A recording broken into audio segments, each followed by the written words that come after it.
नमस्ते मित्रों, कथा निधि चैनल पर आपका बहुत बहुत स्वागत है। हमारी आज की कहानी सुधा चौहान जी की लिखी हुई कहानी है। कहानी का नाम है अवहेलना। कहानी अच्छी लगे तो एक लाइक जरूर कीजिएगा। कहानी सुनकर अपनी राय कमेंट बॉक्स में जरूर लिखिएगा। तो चलिए कहानी शुरू करते हैं। अवहेलना। भाभी का तो नहीं, लेकिन भैया का व्यवहार मुझे तिरस्कारपूर्ण लगा। ठीक है, अगर तुम्हें हमारा आना पसंद नहीं तो हम नहीं आएंगे। हम बहनें डायरेक्ट गांव अपने माता पिता के पास ही चली जाएंगी। जब तक माता पिता हैं तब तक हमारा मायका है। सुधीर को शादी के 10 दिन बाद ही शहर लौटना पड़ा, क्योंकि नौकरी का सवाल था। इसीलिए हमने उसकी पत्नी काव्या को भी उसके साथ भेज दिया। वैसे भी दोनों को एक दूसरे से जुदा करने की तो कोई बात ही नहीं थी। रही बात बहू के साथ रहने की, तब तो पूरी उम्र पड़ी है। जब मन करेगा चल देंगे बेटे बहू के पास। काव्या भी अच्छी पढ़ी लिखी थी, इसलिए उसने अच्छी नौकरी ज्वाइन कर ली। जोगिंदर जी और गायत्री ने नई बहू के साथ मुंबई में थोड़े दिन बिताने के लिए सोचा ही था। उनकी इकलौती बेटी पुणे में रहती थी। गायत्री ने बेटी से इसके बारे में बताया तो वो भी बहुत खुश हुई। उसने अपनी माँ से कहा था, माँ, क्यों नहीं ऋषिका की गर्मियों की छुट्टियों के समय प्लान किया जाए। फैमिली गेट टुगेदर की पूरी योजना बना ली गई। गर्मियां प्रारंभ होते ही 17 मई को गायत्री के साथ जोगिंदर जी मुंबई के लिए रवाना होंगे।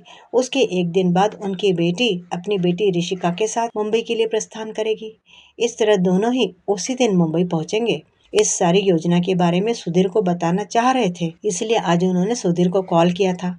आज शनिवार था और शनिवार के दिन ऑफिस से छुट्टी रहने के कारण शाम को सुधीर से ज्यादा समय तक बात की जा सकती थी। जोगिंदर जी ने जैसे ही फोन लगाया तो सुधीर ने फोन उठाया था। फोन पर तेज संगीत की आवाज आ रही थी। कई लोगों के ठहाकों की भी आवाज आ रही थी। उन्हें लगा था कि उन्होंने गलत समय पर शायद कॉल कर दिया है, इसलिए उन्होंने फोन पर ही कहा था, बेटे लगता है कि तुम व्यस्त हो, बाद में फोन करता हूँ। सुधीर ने कहा था, हाँ पापा, आज कुछ दोस्त जो शादी में शरीक नहीं हो पाए थे उनको खाने पर बुलाया था। वही पार्टी चल रही है जिसका शोरगुल आपको सुनाई दे रहा होगा। बाद में बात करते हैं। जोगिंदर जी समझ गए थे उन लोगों ने क्यों बड़े फ्लैट में शिफ्ट किया था। दूसरे दिन रविवार था। आज तो सुधीर को सूचित करना निहायत ही जरूरी था। शाम में उन्होंने करीब 8 बजे फोन किया। फोन पर आज भी कुछ आवाजें आ रही थी, लेकिन आज शोरगुल नहीं था। सुधीर, मैं और तुम्हारी माँ कल ही ट्रेन से तुम्हारे पास आ रहे हैं। परसों हम लोग वहाँ पहुँचेंगे। परसों तुम्हारी दीदी पुणे से ऋषिका के साथ वहाँ पहुँचेगी। हम लोग ऋषिका की गर्मी की छुट्टी पर वहीं रहेंगे। सुधीर ने तुरंत उत्तर दिया था, पापा, आपने आज फिर गलत टाइम पर फोन लगाया है। काव्या के ऑफिस के बॉस आए हुए हैं और इसी समय आप फोन कर दिए। जोगिंदर जी ने कहा था, बेटे आज तो बताना बहुत जरूरी था, इसीलिए फोन करना पड़ा।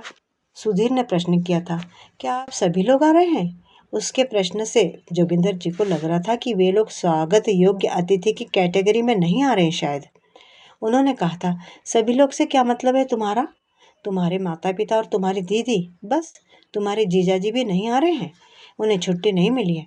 सुधीर ने कहा था, पापा, दिक्कत हो जाएगी। हमें तो कोई दिक्कत नहीं होगी। क्यों? अपने घर में क्या दिक्कत हो सकती है? आपको दिक्कत नहीं होगी, लेकिन हमें दिक्कत हो जाएगी। सुधीर के इस जवाब से तो जोगिंदर जी को मानो काठ मार गया। पाँव के नीचे की जमीन खिसक गई।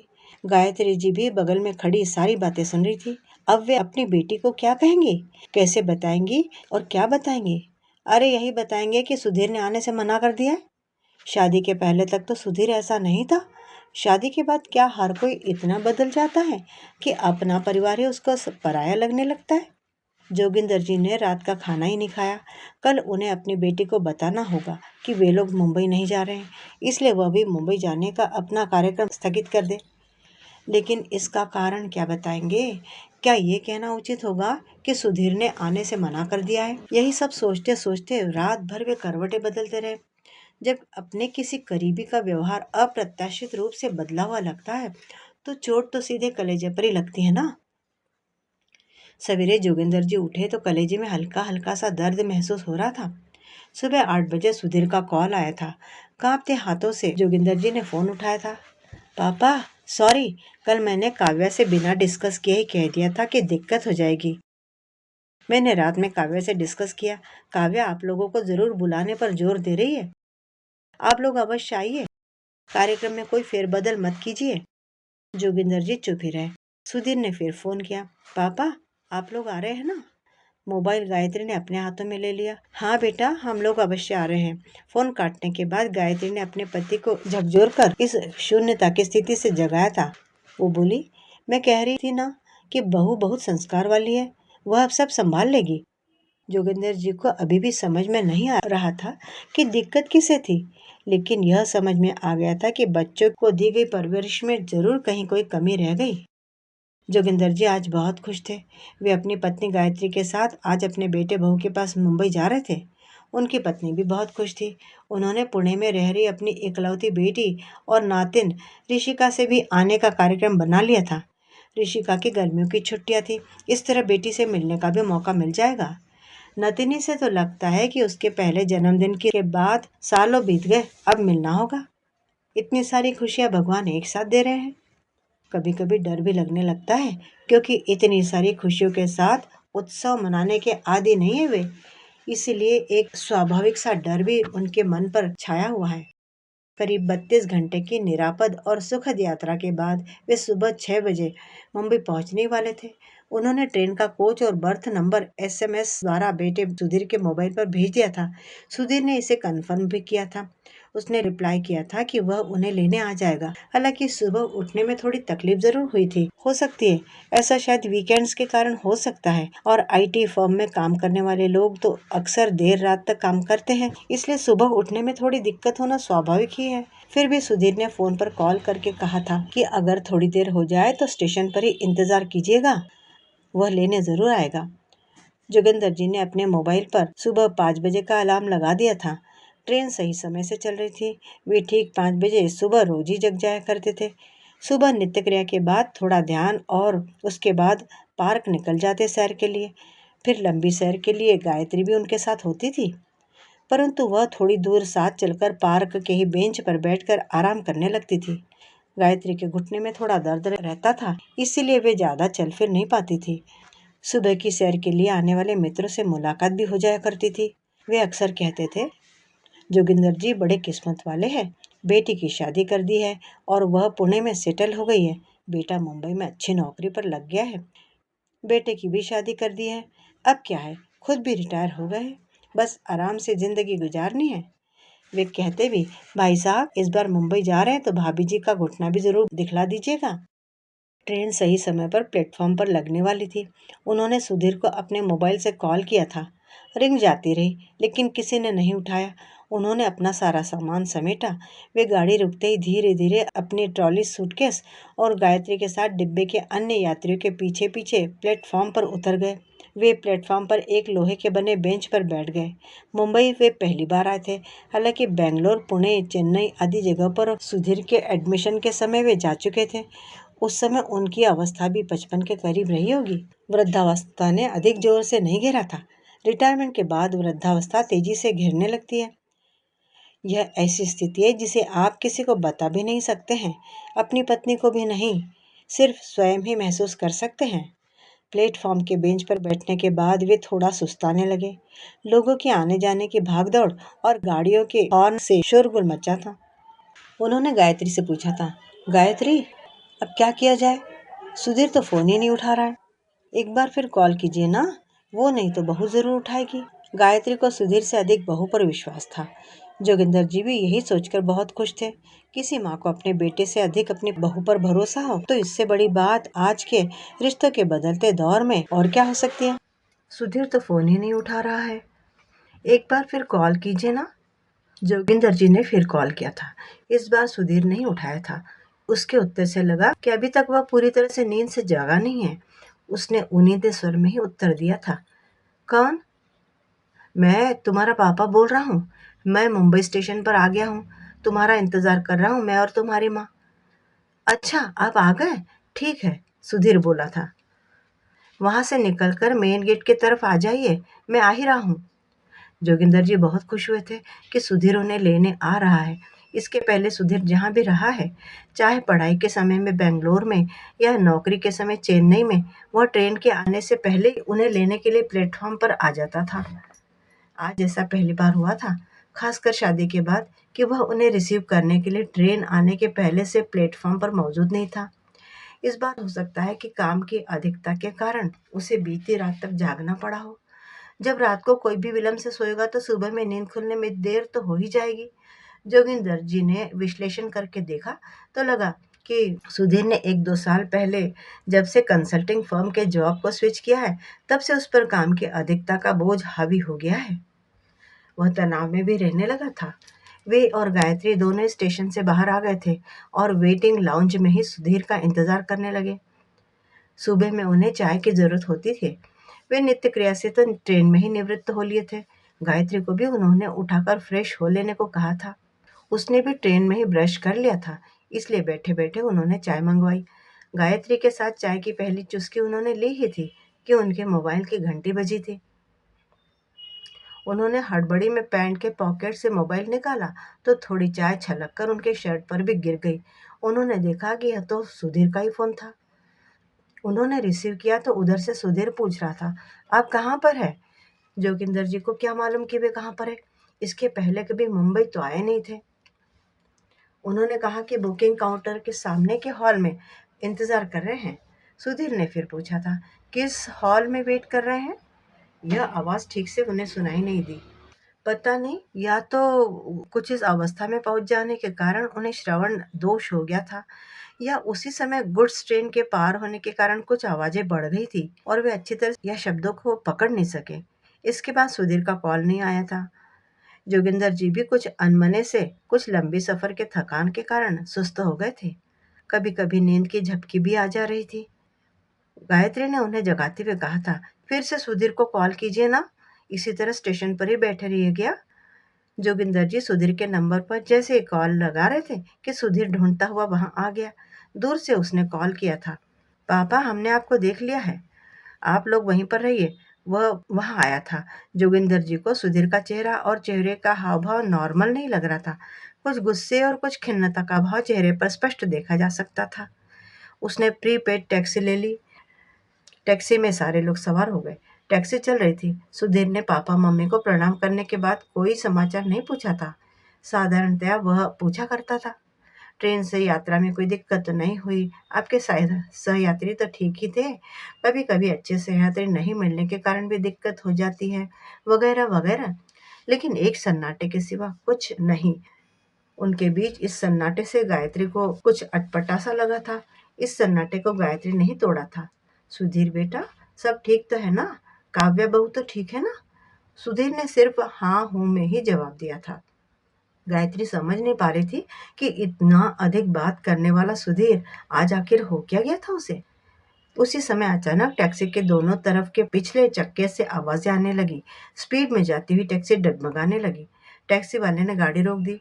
टायर पंक्चर हो गया, टैक्सी वाले ने कहा। मेरा टायर पंक्चर हो गया है, मेरे पास स्टेपनी भी नहीं है, इसलिए इसे ठीक करने में समय लगेगा, इसलिए आप उबर कैब को बोल दीजिए। कहिए तो मैं आपके लिए उबर कैब बुला देता हूँ।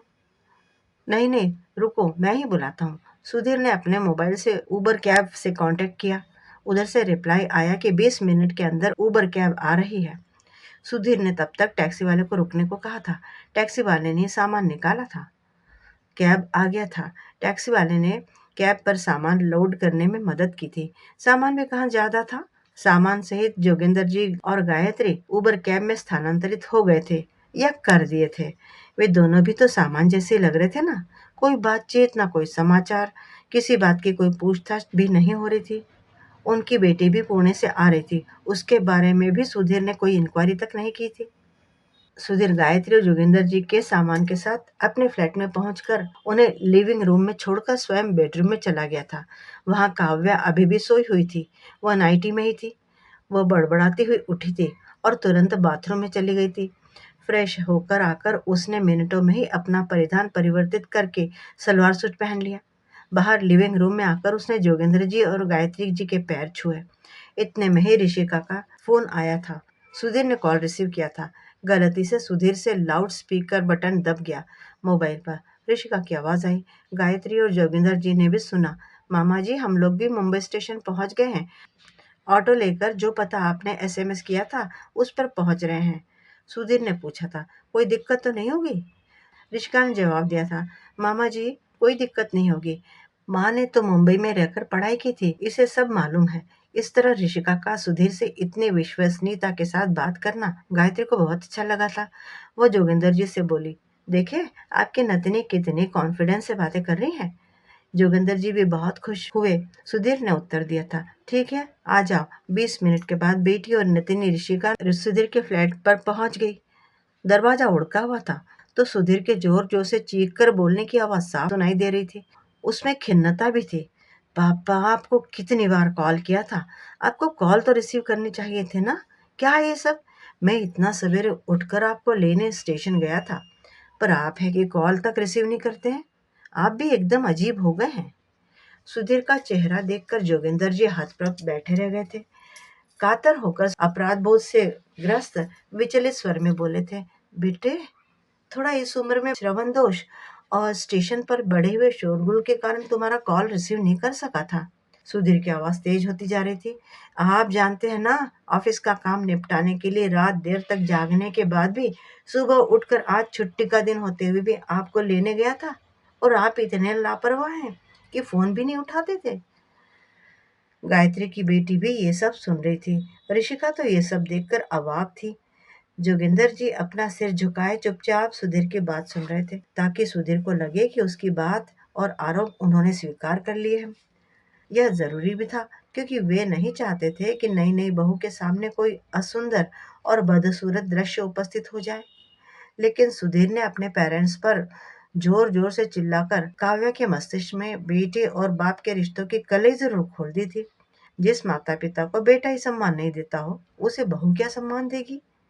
गायत्री ने देखा कि बहू काव्या भी कमरे के पर्दे के पीछे खड़ी होकर सारा दृश्य देख और सुन रही है।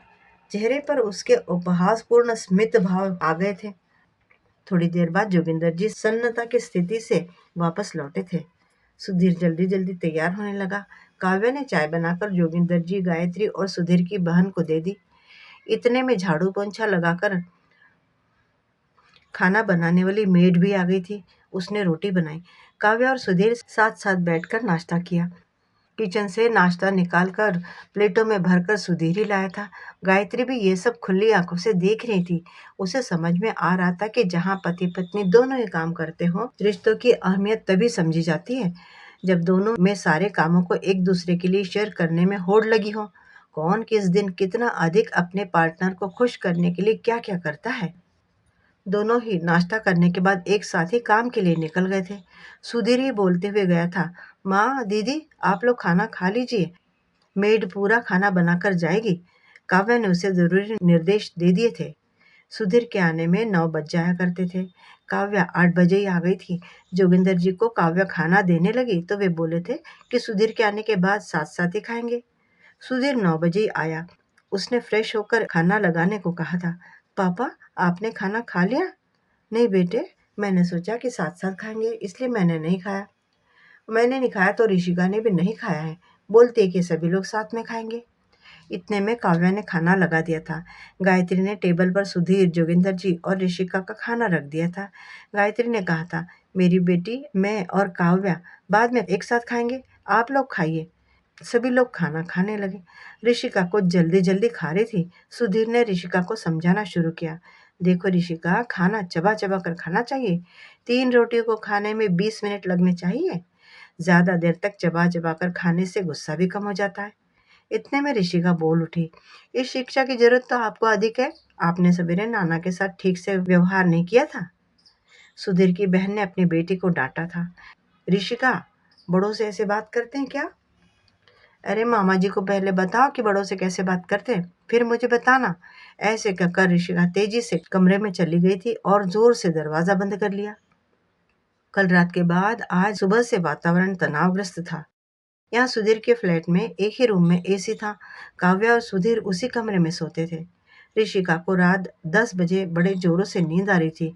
वह भी जाकर उसी एसी वाले कमरे में सो गई। रात को सभी ने एक साथ खाना खाया था। खाने के बाद काव्या और सुधीर दूसरे कमरे में, जिसमें एसी नहीं था, वहां जाकर सो गए। जोगिंदर जी को गायत्री ने ही कहा कि आप ऋषिका के साथ ही इसी वाले कमरे में सो जाइए। जोगिंदर जी वहां सो गए। गायत्री अपनी बेटी यानी सुधीर की बहन के साथ लिविंग रूम में नीचे एक गद्दा डालकर सो गई। सुबह जोगिंदर जी तो जल्दी उठ गए थे। करीब 6 बजे वे बालकनी में टहलते रहे। तब तक काव्या और सुधीर उठ चुके थे। काव्या ने ही जोगिंदर जी को चाय दी थी। काव्या को जल्दी जल्दी तैयार होना था। रात में क्या हुआ था उसके और सुधीर के बीच किसी को नहीं मालूम था, परंतु कुछ तो ऐसा था जिसकी प्रतिछाया कुछ कुछ सुबह भी दिख रही थी। काव्या चाय लाकर सुधीर को दे गई थी, लेकिन सुधीर ने चाय पी नहीं थी। चाय वैसी ही रखी ठंडी हो चुकी थी। उसके बाद देखा गया कि काव्या बाथरूम से निकलने के बाद जेट स्पीड से तैयार हुई थी। वह आकर डाइनिंग टेबल पर बैठ गई थी। सुधीर ने ही किचन से नाश्ता लगाकर काव्या के सामने टेबल पर रखा था। बीच में जोगिंदर जी ने वातावरण में व्याप्त बर्फ को पिघलाने के लिए काव्या से कहा था, जानती हो बहू, मैंने सुधीर के जन्मदिन पर एक कविता भेजी थी। काव्या ने अनमने ढंग से कहा था, हाँ मैंने पढ़ी थी। जोगिंदर जी माहौल की बेचैनी और चुप्पी की भाषा समझ गए थे।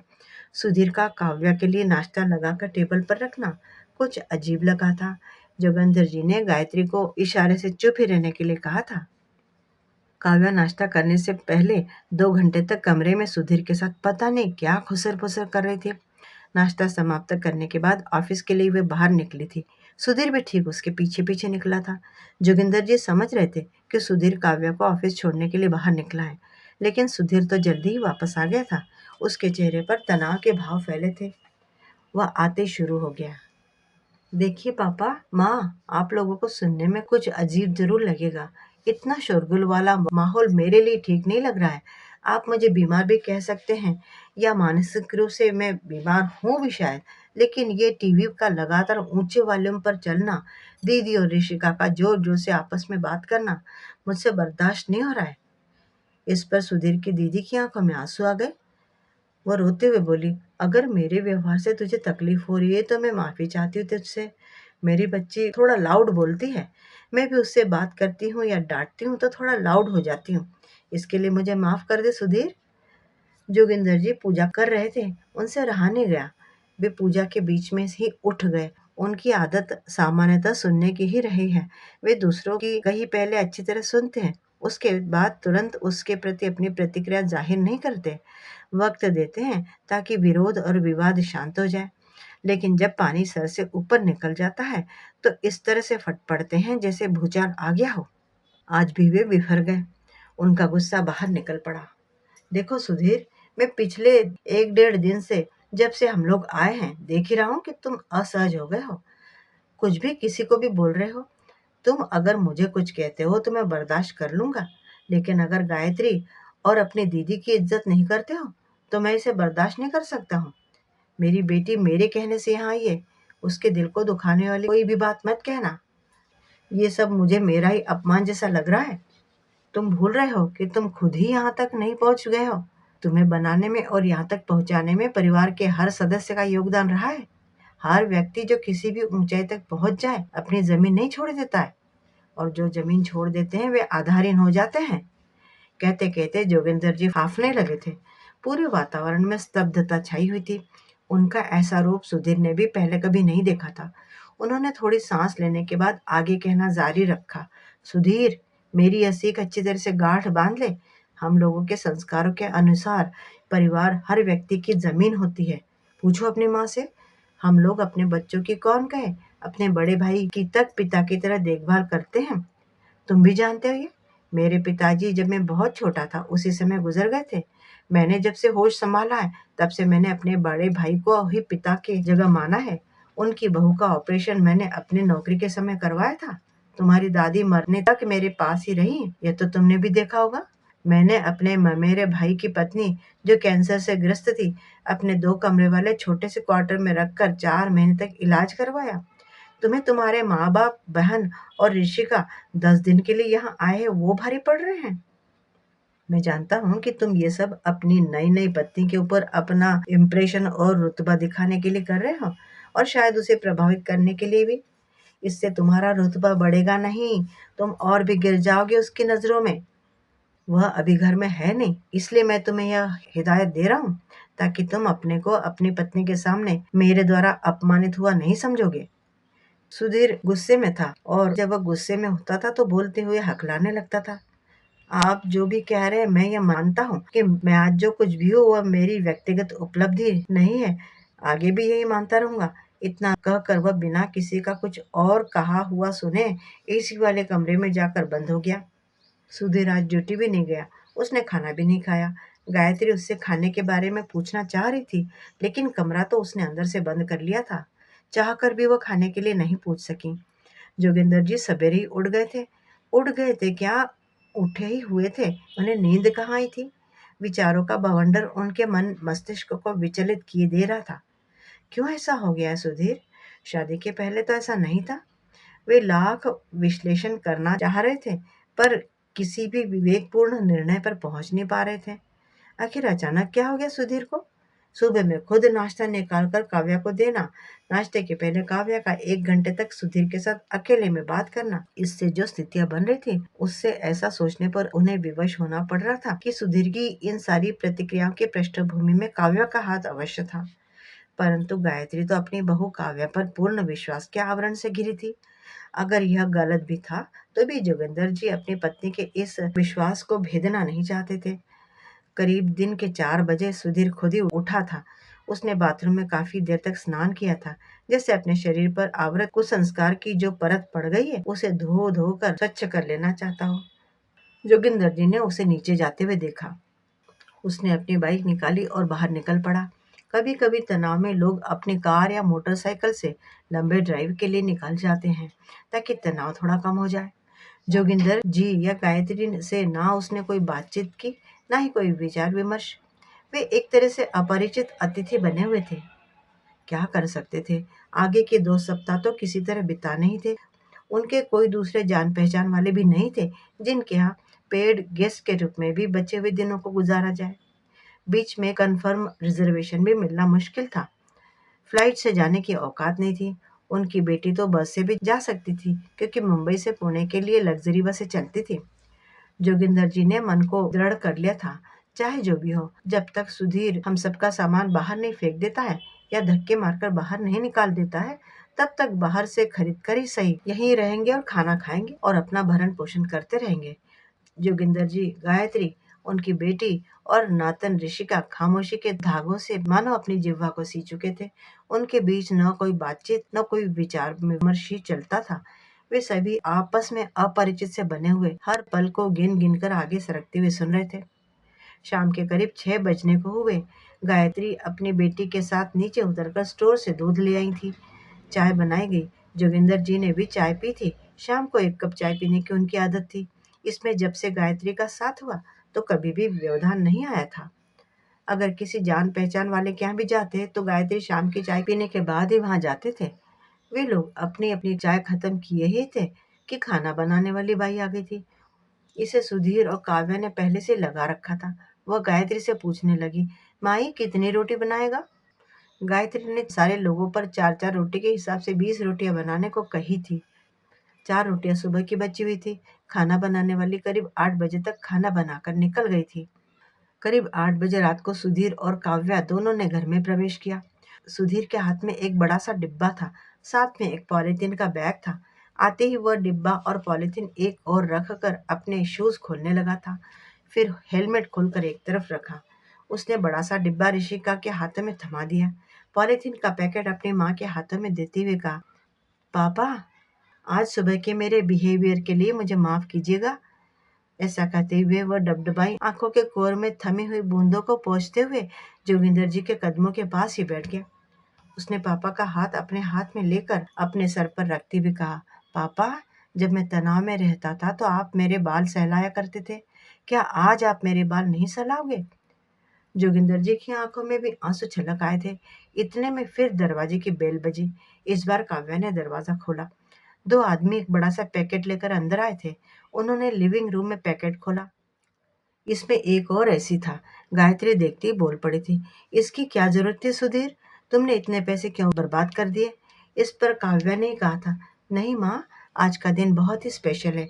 आप लोगों के आने से ही मुझे आज प्रमोशन का लेटर मिला है। मेरी सैलरी अब करीब 1/4 अधिक हो गई है। यह तो एक दिन लगाना ही था, तो आज ही क्यों नहीं? इतना कहकर काव्या चुप हो गई। इसके बाद सुधीर ने एसी लगाने वाले आदमियों को दीवार पर जगह बता दी और फिर वह जोगिंदर जी के पैरों के पास बैठ गया। उसने कहना शुरू किया, पापा, आपने जो सुबह में मुझे इतना सुनाया था ना, वह मुझे बहुत अच्छा लगा था। लेकिन माँ, तुम मुझे क्यों नहीं डांटी? तुम बचपन में मुझे डांट देती थी तो मेरे सारे टेढ़े काम सीधे हो जाते थे। तुम्हारी ये गलती रही है। उसने देखा कि सारे लोग चुप ही हैं। उसने फिर कहना शुरू किया, और दीदी, तुम मेरे कहने पर सिर्फ आंसू बहाने लगी। जब मैं छोटा था तो मेरी गलती पर कितना डांटती थी। बोलती थी कि माँ से शिकायत कर दूंगी तेरी। हालांकि माँ से तुमने कभी मेरी शिकायत की नहीं थी, लेकिन तुम्हारी ऐसी तरह की धमकियों से मैं सीधा होकर रास्ते पर आ जाता था, है कि नहीं? तुम्हारी ये गलती रही है। तुमने भी मुझे बदला हुआ समझ लिया, थोड़ा भी नहीं डांटा, बस रोने लग गई। पापा नहीं डांटते तो मुझे कोई डांटने वाला ही नहीं था। ऐसा कि इतना बड़ा हो गया हूं मैं तुम लोगों के सामने। इतना कहते हुए सुधीर ने अपना सिर जोगिंदर जी के घुटनों के बीच छिपा लिया था। कुछ देर तक वह ऐसे ही सिर झुकाए रहा और जोगिंदर जी उसके सिर के बालों को सहलाते रहे। वह इस शीतल छाव में ममता और वात्सल्य की बारिश में भीग ही रहा था कि किसी के द्वारा उसके टी शर्ट खींचे जाने पर उसने सिर उठाकर पीछे देखा तो ऋषिका रोती हुई खड़ी थी। आई एम सॉरी मामा, मुझे माफ कर दो। मुझे कल रात को ऐसा नहीं बोलना चाहिए था। सुधीर ने उसे अपनी गोद में खींचकर पूछा था। तो फिर कैसे बोलना चाहिए था? और इस पर सारे जोर जोर से हंसी पड़े। सुधीर ने कहा, माँ, पापा और दीदी, मैं कितना भी बड़ा हो जाऊं, लेकिन आप लोगों के लिए हमेशा वही रहूंगा। मेरी गलती पर आप लोग मुझे डांट लगा सकते हैं। और ये कहते हुए सुधीर अपने पापा के गले लग गया। सुधीर में आया इस परिवर्तन और सहजता से परिवार का वातावरण एकदम खुशनुमा हो गया। काव्या भी हंसती हुई किचन में चली गई। मित्रों, उम्मीद करती हूँ कि कहानी आपको अच्छी लगी होगी। एक लाइक जरूर कीजिएगा। कहानी के बारे में अपनी राय भी कमेंट बॉक्स में जरूर लिखिएगा। और चैनल पे नए हैं तो चैनल को सब्सक्राइब जरूर कर लेना। आपका बहुत बहुत धन्यवाद।